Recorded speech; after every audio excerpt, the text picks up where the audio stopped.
Et tout dit, qui est cet homme qui faisait tant peur à Paul Biya? Depuis plusieurs mois, des proches collaborateurs du président de la République Paul Biya sont cités dans de nombreux scandales financiers. Construction du stade de Lembe, gestion des fonds Covid, organisation de la CAN. Ces nouveaux scandales cachent mal des pratiques courantes du régime qui permettent aux politiques et militaires qui entourent le président de la République de se constituer des fortunes. Pendant plusieurs années, les grandes oreilles de la présidence de la République ont fait croire au chef de l'État que le redoutable putschiste Guéran Dimbara serait sur le point de récidiver.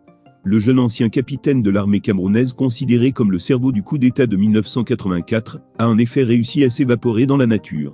Dès que l'occasion s'offre à lui, il fait des sorties médiatiques pour menacer le régime de Yaoundé.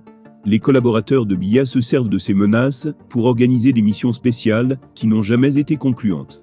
Sachant Biya sensible aux questions de sécurité, ils agitent le risque de déstabilisation pour demander le financement à fonds perdu d'opérations foireuses.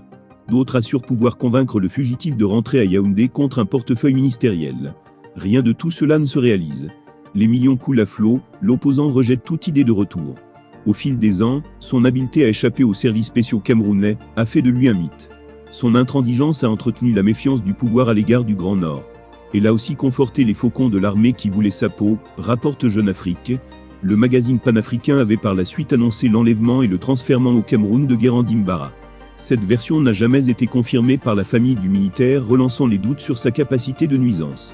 Déjà dans une interview accordée par Lamna Sadou, le frère cadet du capitaine Guéran Dimbara au journal, le Septentrion Info, notamment dans son édition N-97 du 18 au 21 septembre 2014, ce dernier démentait cette information. « Je ne confirme pas la nouvelle de l'assassinat de mon grand frère ».